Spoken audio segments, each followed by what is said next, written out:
तो आखिरकार पुष्पा का तीसरा ट्रेलर या जो भी इसका प्रमोशनल मटेरियल का नंबर है वो आ चुका है एंड फाइनली इस बात को कंफर्म किया गया है कि मूवी 5 दिसंबर को रिलीज होगी।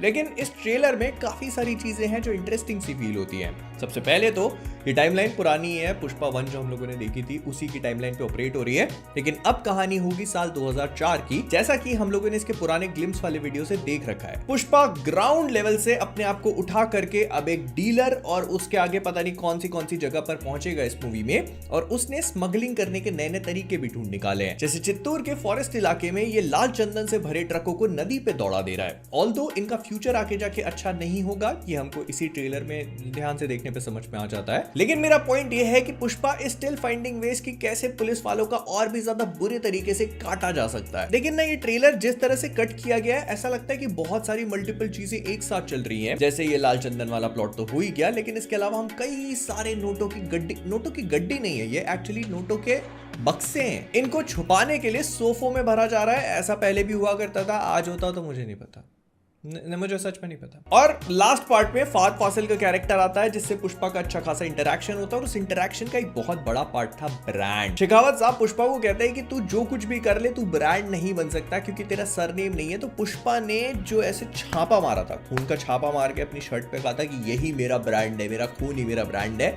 तो ऐसा लग रहा है कि इस वाले पार्ट में उसने अपने हाथ का जो छापा है उसी को ब्रांड बना लिया है, क्योंकि लोग ये छापे वाले डंडे पकड़ के इनसे धूल उड़ा रहे हैं। फिर पुष्पा की शर्ट पे लिटरली एक हाथ बना हुआ है, तो उसने इस पंजे को ही अपना ब्रांड बना लिया। मतलब ये है तो पुष्पा है, जहां ये दिख जाएगा वहां पुष्पा आ जाएगा ऐसा। फिर इस वाले शॉट में हम और भी कई सारी चीजों को देख सकते हैं। बेसिकली ट्रेलर में बहुत ज्यादा केओस दिखाने की कोशिश करी गई है कि हर कहीं केओस हो रहा है, क्राउड बहुत ज्यादा है, लोग दौड़ते जा रहे हैं, भागते जा रहे हैं, डांस करते जा रहे हैं, ये झुकेगा नहीं साला, सब चीजें चल रही हैं। लेकिन यहाँ पर हम लोग पुष्पा और उसकी पूरी टीम को पुलिस थाने में जाते हुए देखते हैं। अब ये कोई भी नॉर्मल पुलिस स्टेशन नहीं है, यहाँ पर लिखा हुआ है red Sanders anti smuggling task force. तो ये रेड सैंडर जो होती है ये लाल चंदन को ही कहा जाता है, और ये चित्तौड़ और इसके आसपास का जो भी एरिया यहाँ पर मिलती है। एंड क्योंकि पुष्पा जी उसी की स्मगलिंग कर रहे हैं तो फिर उसी टास्क फोर्स से निपटने भी गए होंगे। लेकिन पुष्पा सिर्फ इन्हीं लोगों से नहीं निपट रहा, क्योंकि इसी ट्रेलर में हम कुछ जापान के शॉट्स भी देखते हैं जहां पर पुष्पा अपैरेंटली अब पहुंच चुका है। वहां पर वो आधे नोट वाला पूरा सिनेरियो चल रहा है, और इसी जगह पे एक डॉकयार्ड की फाइटिंग सीक्वेंस भी है। अब यहाँ पर एक बहुत ही इंटरेस्टिंग सी चीज होती है कि पुष्पा अपने नॉर्मल रेगुलर लुक में नहीं है, वो थोड़ा सा डिफरेंट नजर आ रहा है। हो सकता है कि इसने अपना अपीयरेंस चेंज किया हो कि लोग इसको पहचान ना पाए, लेकिन फिर भी जापानी लोग इसको पहचान लेते हैं क्योंकि वो तो धुंधले में भी सब, खैर वो बात अलग है।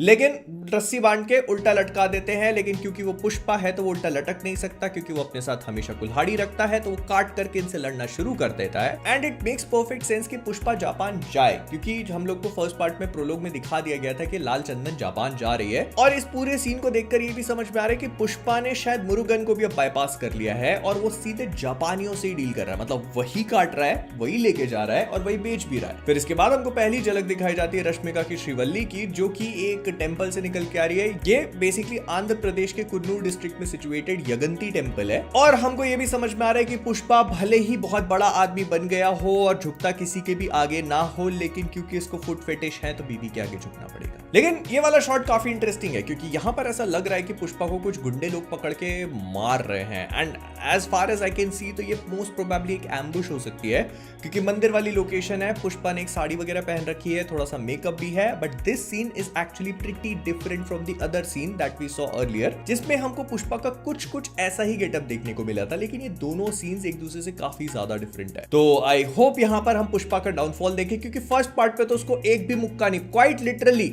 एक भी मुक्का नहीं पड़ा था उसको, और सेकेंड पार्ट में तो यहाँ थोड़ी सी ठुकाई हो रही है। और इसके बाद एंट्री होती है फहद फासिल के शेखावत साहब की, जो वैसे ही लग रहे हैं जो फर्स्ट पार्ट में थे, एकदम कैजुअल, बैड एज, ब्रूटल। और एक फर्क जो मैंने देखा वो ये है कि इस बार ये अपनी पुलिस की वर्दी नहीं पहने हुए हैं। जो पुष्पा ने उतरवाई थी वो अभी तक बंदे ने पहनी नहीं है। हालांकि पुष्पा ने व्हाइट शर्ट उतरवाई थी, बट स्टिल ट्रॉमा एग्जिस्ट करता है अभी भी। और फहद फासिल काफी ब्रुटैलिटी से लोगों को मार रहे हैं, पीट रहे हैं, उसकी लाल चंदन पकड़ रहे हैं, और उसके बाद जो इसके दूसरे विलन्स हैं उनकी भी थोड़ी बहुत झलक देखने को मिलती है, जैसे जॉली रेड्डी जो अब बंदूक उठाने के तो काबिल बन चुका है पुष्पा की ठुकाई के बाद, फिर ये एमएलए साहब, मंगल सीनू और भी दूसरे लोग थोड़े बहुत, इसमें से एक को तो मैं पहचान नहीं पाया। अगर आपको पता है कौन है तो बता देना कमेंट्स में। एंड इसी लुक की मैं बात कर रहा था जो हम लोगों ने पहले ग्लिम्स वाले टीजर वाले वीडियो में देखा था। तो यहाँ पर पुष्पा साड़ी वगैरह पहन के मेकअप किया हुआ है। ये प्रोबेबली एक गाने की सीक्वेंस होगी जहां पर थोड़ा बहुत एक्शन भी देखने को मिलेगा। मैंने पहले भी बताया था कि गंगा जतारा का सेलिब्रेशन है जिसको गंगम्मा देवी के लिए मनाया जाता है, जिन्होंने पाले गोंडुलू को हराया था।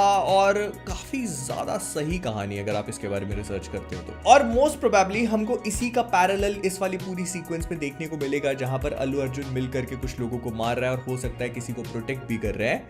लेकिन इसके अगले शॉट पे हमको ये समझ में आता है कि फहद फासिल नाचने भी वाले हैं। अब ये नहीं पता कि गाना बजेगा या नहीं, लेकिन ये बंदा डांस जरूर कर रहा है। और थोड़ा सा साइड वाइड में ऑब्जर्व करोगे तो आपको ये समझ में आएगा कि पुष्पा के जो दूसरे दुश्मन है जैसे कि मंगल सीनू और बाकी के लोग, वो सब अब फहद फासिल से हाथ मिला चुके हैं एंड प्रोबेबली सब मिलकर पुष्पा को टेक डाउन करने की कोशिश करेंगे because apparently he has become too big for them now। और बस इसके बाद और भी कुछ एक्शन के शॉट्स, रैपिड कट्स दिखाए जाते हैं जिसमें पुष्पा थोड़ा रेज मोड में दिखता है, लेकिन मोस्ट प्रोबेबली इसी सीक्वेंस में पिटेगा बहुत ही बुरी तरीके से। और अगर आप इस पूरे ट्रेलर को देखते हो तो ये बात समझ में नहीं आती क्योंकि ट्रेलर बहुत ही रैपिडली होकर के निकल जाता है। तो अगर आप एक बार में इसको देखने की कोशिश करके कुछ भी समझना चाहते हो तो वो नहीं हो पाएगा because they have edited it in such a way कि बहुत सारी चीजें स्क्रीन पे एक साथ चल रही हैं और बहुत रैपिड कट्स मारे गए हैं। तो आपका दिमाग एक चीज को रजिस्टर कर पाए उससे पहले आपके सामने दूसरा शॉट आ जाता है, फिर आप उसको रजिस्टर करने की कोशिश करो, इतने में तीसरा शॉट आ जाता है। And I think that is a good way to create a trailer because movie के बारे में लोगों की हाइप बन जाती है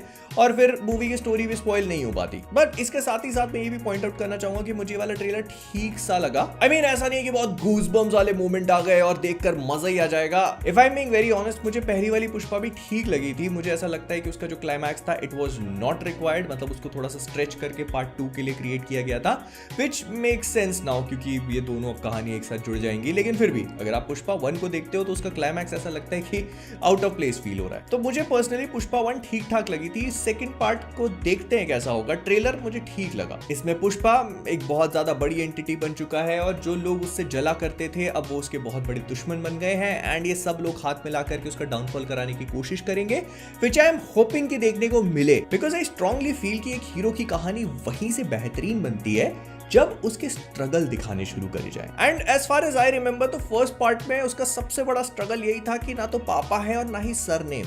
इसमें कौन सी बड़ी बात है, ये कोई स्ट्रगल है? बियॉन्से से पूछो, ऐसी जीती आ रही है। लेकिन अगर आप चाहते हो कि आपकी चलने वाली स्ट्रगल खत्म हो तो वीडियो को लाइक करोगे। कैसे होगी मुझे वीडियो को लाइक तो करो।